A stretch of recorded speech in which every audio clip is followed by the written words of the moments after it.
down, and eventually you end up with goats and dogs coexisting on this island. Who cares? Well, Townsend makes a lot of this, right? He said he concludes that this is a lesson in sort of human nature. He says hunger will tame the fiercest animals. It will teach decency and civility, obedience and subjection to the most perverse. In general, it is only hunger which can spur and goad them on to labor. Yet our laws have said they shall never hunger. His point basically being that there was a natural equilibrium dictated by the availability of resources on this island. And that you could study this relationship between the goats and the dogs and understand that the island could support a certain number of goats and dogs. If you only had goats, they would reproduce too much, and they would run down the food source, and they would eventually hurt themselves. They would essentially overpopulate and crash. And the dogs, the predators, were actually a necessary part of maintaining a balance on the island. And he takes this as a sort of parable for the relationship between any living organisms and their environment. And he also suggests that we ought to learn from this and apply it to human affairs. That at the end of the day, the best way to get people to do what you want them to do is to essentially force them under threat of starvation. And his complaint about the poor laws is precisely that the poor laws ensure that people shall never hunger. They can always fall back on the parish relief system for food. And that is why they don't work. That is why they are standing idly around, not working hard enough. And you can see in Malthus, there's a constant, he frequently reverts to sort of remarks about the lazy working classes, right? You give them a job and you pay them some money, and the next thing you know, they're sitting in the bar drinking beer. And they don't want to go back to work. This was a stereotype at the time. It's still a stereotype. Like we just saw it in the movie, right? The Russian pilot says the problem is all these black people don't want to work. Okay, problems with Malthus, quickly. The principle of population is empirically weak. We've already talked about that. There are plenty of counterexamples in this last 200, 250 years to suggest that this principle of population, in fact, doesn't stand up to empirical scrutiny. The scale is a big problem, the spatial and temporal scale. He needs to sort of expand this, explode it to the global scale and an ahistorical scale to get around those empirical problems, right? He's like, well, maybe it doesn't apply here in this little region because there is enough food there, but, if you really think about it at the scale of the world as a whole, it's got to be true, that there's only so much land, and therefore there can only be so much food, right?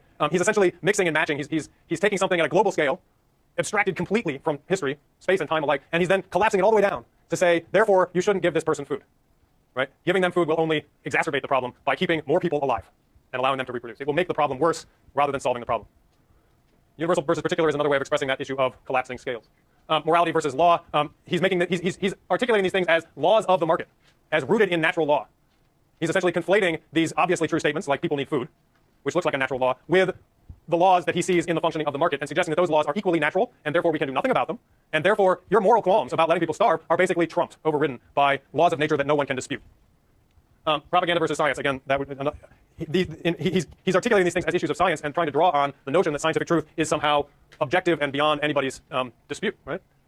Disguising political relations as natural, again, the notion that the poverty of the poor is somehow a natural condition rooted in their their inclination to avoid working, right? On the other hand, there are some things that are worth pointing out about Malthus. These, I guess, are more in the sort of history of ideas.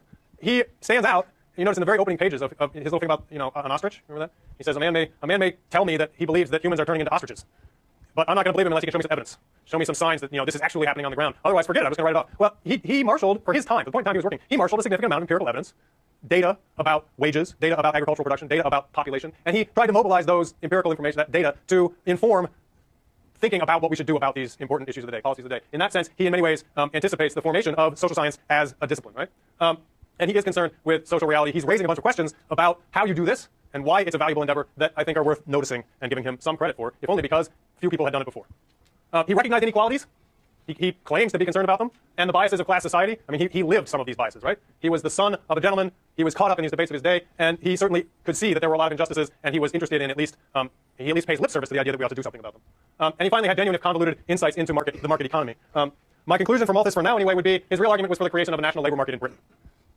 He wanted to see the Poor Laws abolished and the Settlement Act abolished so that people could move around Britain in search of jobs. If there was a place where there were lots of poor people who had no work, and there was another place where there were a bunch of jobs, he wanted to see those people come together with those jobs. And that national labor market was something that did not exist at the time and required policy changes to create. It was not going to come about naturally on its own. And I would suggest that the population argument was more rhetorical than anything else. It's neither right nor wrong. And in many ways, it displays the moral and class biases of his subset of the population. We'll go into that further when we get to Adam Smith, which may be right now. Okay. I don't know how much this we're going to be able to cover here, but we will do what we can. And most of it will probably be on Tuesday. We've got about 11 minutes. The reading for today, Selections from the Wealth of Nations by Adam Smith. This again was 1776, so this is before Malthus. The topics I'm hoping to draw out of this: the division of labor, labor and value, the accumulation of stock and the appropriation of land, and then finally economic and population growth. We will not cover all of these today, obviously. Adam Smith, the Scottish son of a customs controller, not the son of a gentleman.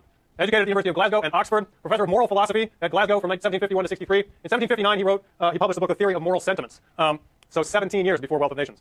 If you ever get a chance, read the Theory of Moral Sentiments. It, in my opinion, it's not necessarily better than The Wealth of Nations, but it's fascinating. And in many ways, if you read The Wealth of Nations without reading The Theory of Moral Sentiments, you are not getting the whole picture. The theory of moral sentiments is an inquiry into what he calls sympathy. And sympathy, he says, is the ability of people to put themselves in another person's shoes. And he's very interested in what this means, and he basically wants to develop a theory of morality grounded in the idea of sympathy. And he articulates a number of very interesting arguments about why that matters, and it tempers significantly whatever you might take to be his positions in reading The Wealth of Nations alone, right? Anyway, that's just a side note. 1776 is The Wealth of Nations, which is, of course, the book for which he is most well known. I would suggest if you get a chance to read it too, and more than just what I've assigned, it's one of the most cited and least read books in the English language, in my opinion. Okay. The greatest improvement in the productive powers of labor, and the greater part of the skill, dexterity, and judgment with which it is anywhere directed or applied, seem to have been the effects of the division of labor. Basically, this would seem to say that this is what matters, if you're worried about production, is the division of labor. What is it? His famous example. If you haven't heard of this now already, you will before too long. Pin making, the pin factory. One man draws out the wire, another straights it, a third cuts it, a fourth points it, a fifth grinds it at the top for receiving the head. To make the head requires 2 or 3 distinct operations. To put it on is a peculiar business. The important business of making a pin is, in this manner, divided into about 18 distinct operations. And Adam Smith went to, he's not making this up out of his head. He went and looked at factories of the time, factories producing pins. And he marveled at the fact that instead of one person or 2 people making a pin from start to finish, you had 18 different people, each one doing one little thing, and you put them all together, and they were producing pins this way. As he compares this to a previous system, he says the 10 men in this doing these 18 operations produce 48,000 pins per day, or 4,800 pins per person per day. And he insists that if each one of them was working alone and making pins from start to finish, they could make maybe 20 in a day. And this is the kind of thing that he marvels at. He's amazed. This is astonishing. How could this, what is that, a factor of 240?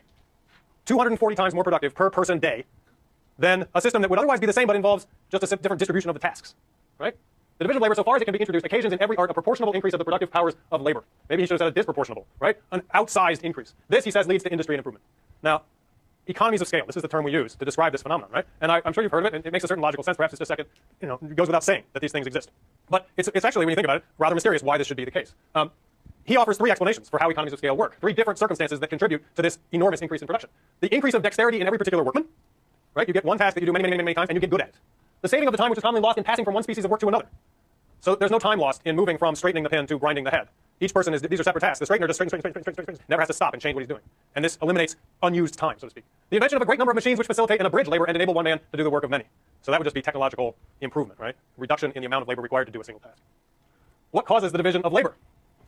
It is not originally the effect of any human wisdom, which foresees and intends the general opulence to which it gives occasion. It is the necessary, though very slow and gradual consequence of a certain propensity in human nature, which has in view no such extensive utility, the propensity to truck, barter, and exchange one thing for another. This is famous line, right? The propensity to truck, barter, and exchange. The division of labor is the product of everybody wanting to do this truck, barter, and exchange thing, which he says is just human nature. And does that sound like an adequate explanation to you? Is the division of labor the result of this natural propensity to truck, barter, and exchange? End of story? Full stop? I mean, it's worth, because this truck, barter, and exchange thing gets quoted all the time. You see it in the newspapers. And it's invoked as not only totally natural, but in fact entirely a good thing. And it's interesting that in context, he's actually using it to explain the division of labor, which is a very much more specific kind of argument, and is worth bearing in mind. But on the face of it, it also seems a little bit inadequate, don't you think? I mean, in other words, if this is a human propensity of human nature, then presumably it's always been there. And that in turn would force you to ask, okay, well then why did this pin factory emerge in England in the 1760s or 1770s? Why wouldn't it have come to be some other place in time a long time ago? That kind of thing. Those kinds of questions are essentially not answered in his analysis. Okay. What limits the division of labor? Why would it maybe not have started earlier or manifested in the ways that it did sooner? The extent of the market. How readily one can obtain one's needs by exchange. This perhaps is a circular consideration. You can't truck, barter, and exchange without a market, but the market only comes into being when people truck, barter, and exchange. But the actual extent of that market is a historical phenomenon, right? And has to be understood and explained in terms of historical factors. Certain trades are only possible in larger towns, right? You need a certain size of a town before you get a division of labor that will support certain very esoteric or specialized activities as a commercial operation, right? Otherwise, there's simply not enough market to support those activities. Every man thus lives by exchanging or becomes in some measure a merchant, and the society itself grows to be what is properly a commercial society. Adam Smith was well aware of the fact that this was a historical phenomenon, and actually in the theory of moral sentiments, he talks a lot about what kinds of activities encourage certain kinds of sympathy. And his praise for commerce, in many ways, is precisely based on the idea that commerce encourages people to put themselves in the shoes of more people. People more different from them, people from far away. You're trying to meet the needs through trade of people you may never have met. But because you're trying to trade with them, you start to imagine who they might be and what they might want and how they might think about things. And this generates a certain sense of sentiment that he suggests is important as a moral basis for a commercial society. Yeah? No. Sympathy not used as a marketing mechanism. This is Adam Smith, as natural philosopher, thinking about the basis on which you might understand the morality of a commercial society. Right? He's not using it as advertisement. He's thinking about how does society change? How does society change when you have more widespread and intensive commercial activity? Last question, then we have to go. How does one of the 18 pin makers come to be in the shoes of the buyers of the pins? Good question. We'll get to that later. All right, we'll see you next week.